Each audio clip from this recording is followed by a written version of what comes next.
Good afternoon. My name is John Michael Turner. I currently reside in Burlington, Vermont.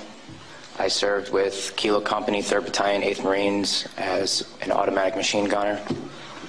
There's a term, once a Marine, always a Marine, but there's also the term, eat the apple, F the Corps. I don't work for you no more. That was John Michael Turner stripping his medals and ribbons from his chest and throwing them into the audience to the applause of attendees at Winter Soldier. Turner then went on to describe some of his time in Iraq. On April 18th, 2006, I had my first confirmed kill. This man was innocent. I don't know his name. I called him the Fat Man. He was walking back to his house, and I shot him in front of his friend and his father. The first round didn't kill him after I had hit him up here in his neck area. And afterwards he started screaming and looked right into my eyes.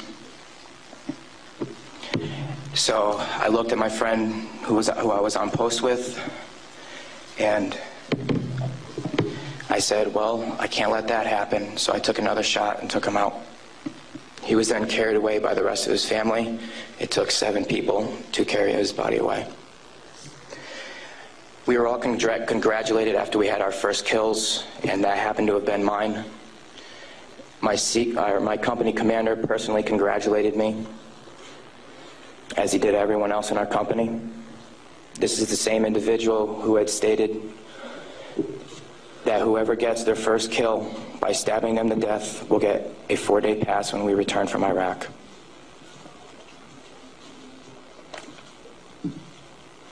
There's one incident where we got into a firefight just south of the government center, about 2,000 meters. We had no idea where the fire was coming from, and the way our rules of engagement were, pinpoint where the fire is coming from and throw a rocket at it.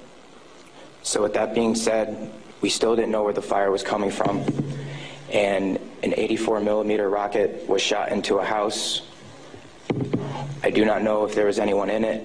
We do not know if that's where the fire was coming from, but that's what was done. Please go to the next image.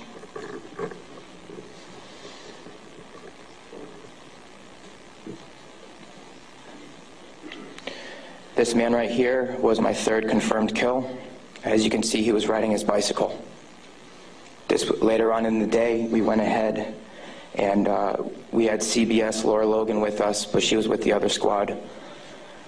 And so she wasn't with us, so myself and 2 other people went ahead and took out some individuals because we were excited about the firefight we had just gotten into, and we didn't have a cameraman or woman with us. With that being said, anytime we did have embedded reporters with us, our actions would change drastically. We never acted the same. We were always on key with everything, did everything by the books. The man on the bicycle, he was left in the street for about 10 minutes until we realized that we needed to leave where we were. And his body was dragged about 10 feet to the right of him, where his body was thrown behind a rock wall, and his bicycle was thrown on top of him.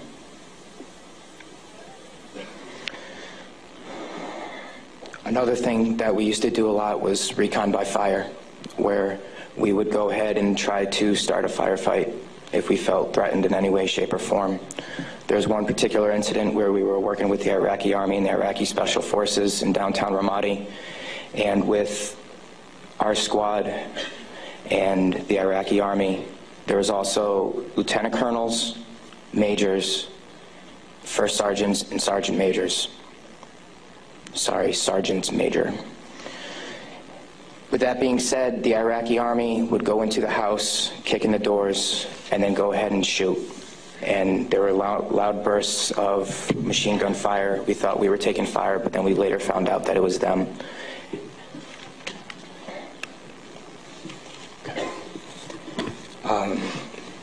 House raids.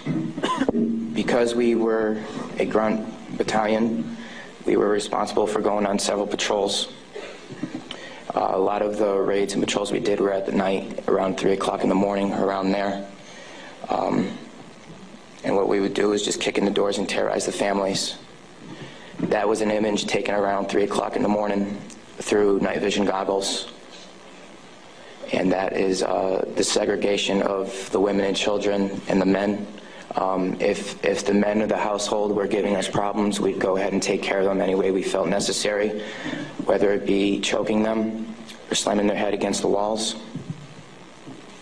If you go back to that one picture, that was one man that wasn't taken, that was taken care of in a very bad way. Because of all the wiring that he had, it would be considered an IED making material. On my wrist, there's Arabic for FU. I got that put on my wrist just 2 weeks before we went to Iraq because that was my choking hand. And anytime I felt the need to take out aggression, I would go ahead and use it. Please go to the next picture. Next. There's an instance of detainees and how they were treated in a nice manner. Next. That is the Fatima Mosque minaret. As you can see, it is written with bullet holes and holes in the top of it. Those were from mortars. And the next video that I'm going to show you is a tank round that went into that minaret, where we weren't sure if we were taking fire or not.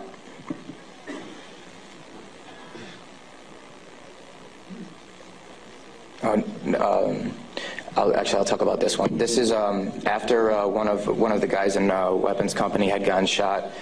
This is a way that we would take out our aggression.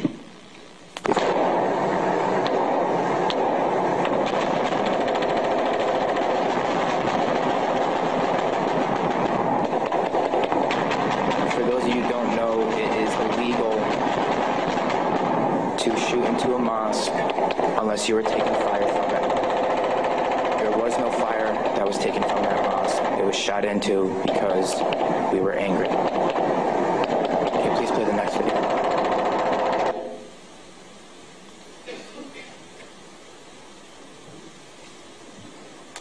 We are on ice cream, trying to suppress the blue and white minaret named Fatima al-Zahra. Hellraiser. Go ahead and take another take around that building over, at that mosque door. Another round, Kilo 2. Oh! Yes! Next image.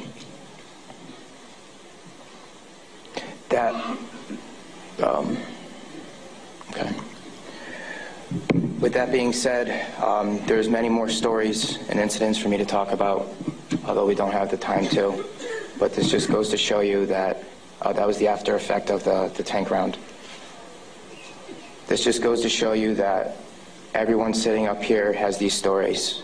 And there's been over 1 million troops that have gone in and out of Iraq. So the possibilities are endless. Next image, please. The reason I am doing this today is not only for myself and for the rest of society to hear, but it's for all those who can't be here to talk about the things that we went through, talk about the things that we did. Next image.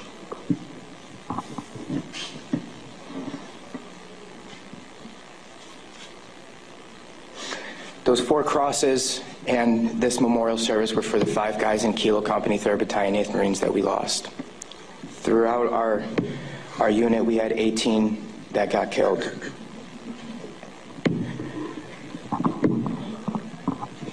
With that being said, that is my testimony. I just want to say that I am sorry for the hate and destruction that I've inflicted on innocent people.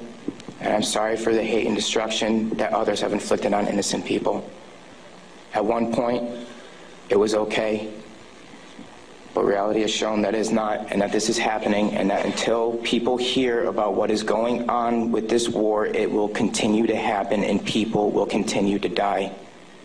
I am sorry for the things that I did. I am no longer the monster that I once was. Thank you.